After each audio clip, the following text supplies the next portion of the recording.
வச்சு புதுசைவாச்சு.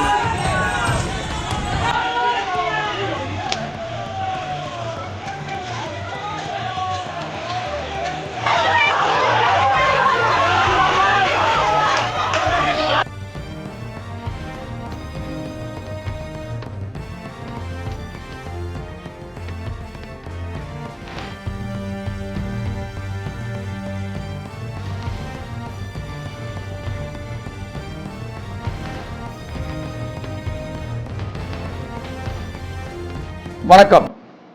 K Balakrishnan, democratic தமிழன் சேனலுக்காக. வணக்கம்.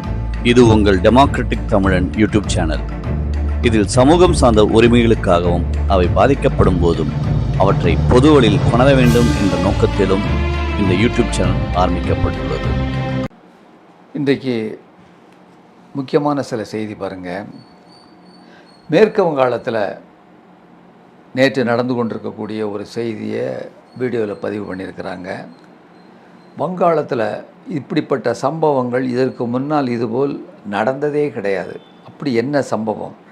சுபாஷ்கிராம் பரியூர் அப்படிங்கிற ஒரு பகுதியில் புதிதாக கட்டப்பட்ட ஒரு தேவாலயத்தை சங் பரிவார் கும்பல் தேவாலயம் சர்ச்சை இடித்து கொண்டிருக்கிறார்கள்.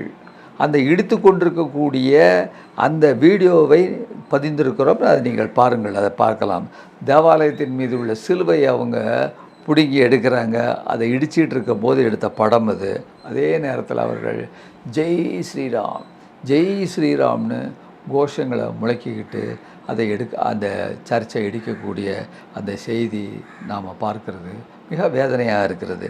நிச்சயமாக வங்காள மக்கள் விரும்பிய மாற்றம் இப்படிப்பட்ட மாற்றமாக இருக்க முடியாது. ஆனாலும் என்ன செய்ய, 27 லட்சம் மக்களை வாக்களிக்க விடாமல், ஆவணங்கள் வைத்திருந்தும் வாக்களிக்க விடாமல் கொண்டு வரப்பட்ட ஆட்சி அல்லவா, அப்படித்தான் இருக்கும்.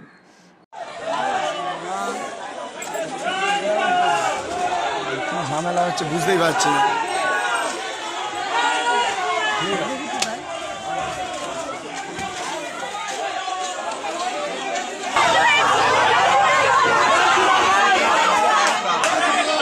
அடுத்த செய்தி, ஒரு செய்தி.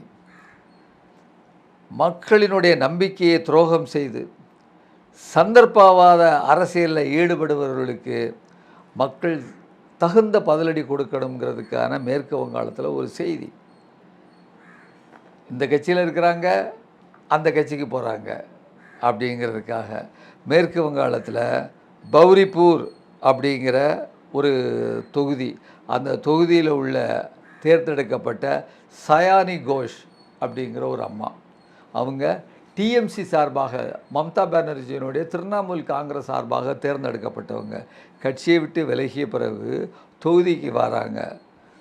அவரை மக்கள் சூழ்ந்து கொண்டு துரோகி துரோகி ட்ரைட்டர் அப்படின்னு சொல்லிட்டு முழக்கமிட்டு காலை இறங்க வைக்க முடியாத அளவுக்கு அங்கே மக்கள் சூழ்ந்து கொண்ட உடனே அந்த அம்மா வேறு வழி இல்லாமல் எஸ்கேப் ஆகிறாங்க.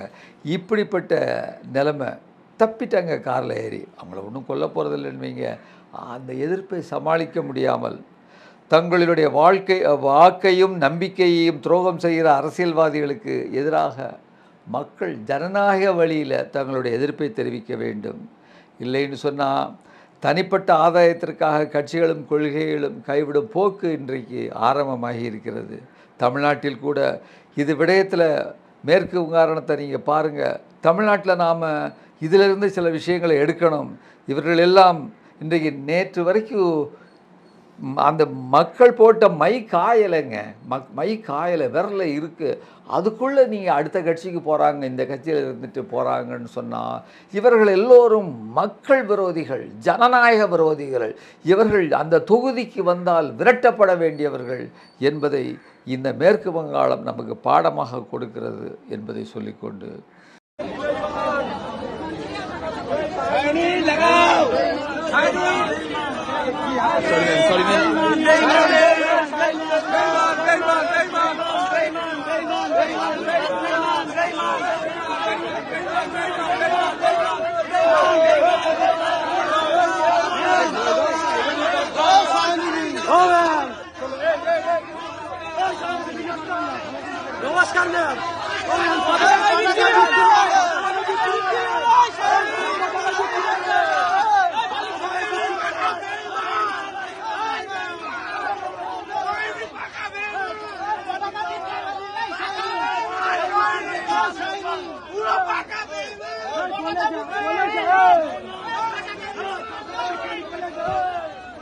இன்னொரு செய்தி பாருங்கள்.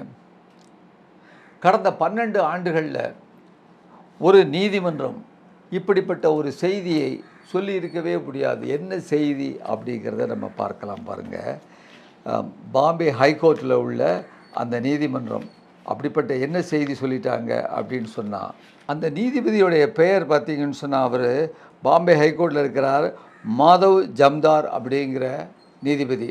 அவர் என்ன சொல்கிறாரு, எல்லா குடிமக்களும் இந்திய அரசாங்கத்தினுடைய அடிமைகளாக நடத்தப்படுகிறார்கள். அவர்கள் எந்த விதமான ஒரு ஆர்ப்பாட்டமோ எதிர்ப்போ அவர்கள் நடத்த முடிவதில்லை. என்னது இது, வாட் இஸ் திஸ் அப்படி கேட்குறாரு அவர். ஸோ மெனி பேப்பர்ஸ், எத்தனையோ அதாவது கேள்வித்தாள்கள், அதனுடைய பதில்கள் எல்லாம் லீக் ஆகிருக்கு. மாணவர்கள் போராட்டத்தை பற்றி சொல்கிறாரு. அதற்கு எதிராக மாணவர்கள் அல்லது வேறு யாராவது எதிர்ப்பு தெரிவித்தார்கள் என்று சொன்னால், அல்லது ஆர்ப்பாட்டம் நடத்தினார்கள் என்று சொன்னால், அவர்கள் மீது வழக்குகள் போடப்படுகின்றன என்கின்ற ஒரு செய்தியை அவர் குறிப்பிடுகிறார்.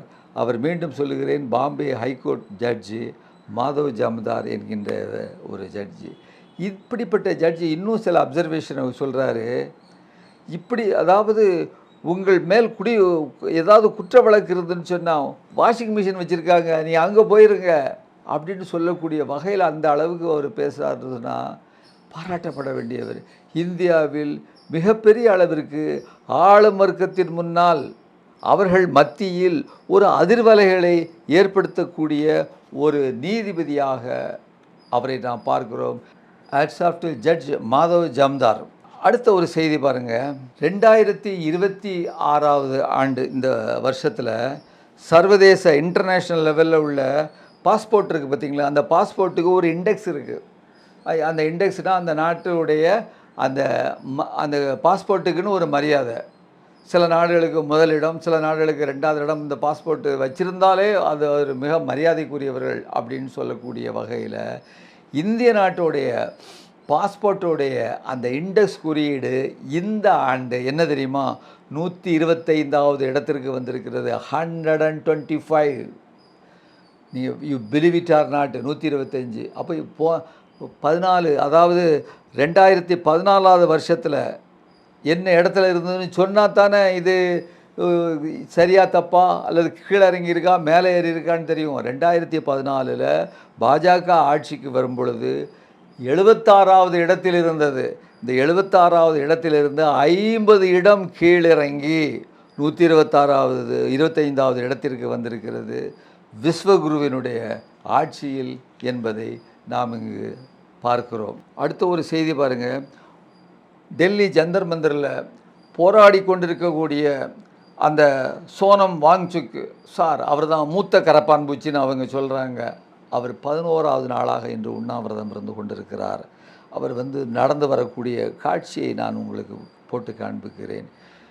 7 கிலோ எடை குறைந்திருக்கிறார். அவரை பாருங்கள். யாருக்காக? நம் நாட்டு இளைஞர்களுக்காக, நம் மக்களுக்காக. வீட்டிலே நீங்கள் உட்கார்ந்திருந்தாலும் அல்லது தமிழகத்தில் இருக்கிற காரணத்தினால் நாம் அங்கு செல்ல முடியாத நிலை இருந்தால் கூட நம்முடைய குழந்தைகளுக்காக, நம்முடைய பேர குழந்தைகளுக்காக, அவர்களுடைய எதிர்காலத்திற்காக இது போன்ற மனிதர்கள் தான் அன்றைக்கு காந்தியிலிருந்து போஸிலிருந்து இன்று வரை அந்த நீட்சி நீடித்து கொண்டே இருக்கின்றது. அதை பாருங்கள் நண்பர்களே, அதை பாருங்கள்.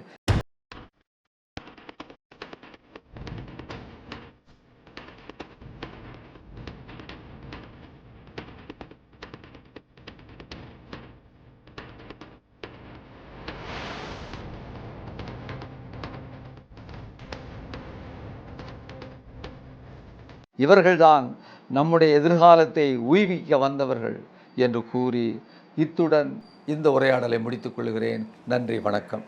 சமுதாயத்தை பாதிக்கின்ற இது போன்ற பிரச்சனைகளை மக்கள் மத்தியில் கொண்டு செல்வதற்கும் அவற்றை தீர்ப்பதற்குமான திசையில் அனைவரும் பயணிப்போம். அதற்கு உங்களுடைய இந்த டெமோக்ராட்டிக் சேனலை ஆதரவளியுங்கள். சப்ஸ்கிரைப் செய்யுங்கள், லைக் செய்யுங்கள், ஷேர் செய்யுங்கள். தொடர்ந்து பயணிப்போம்.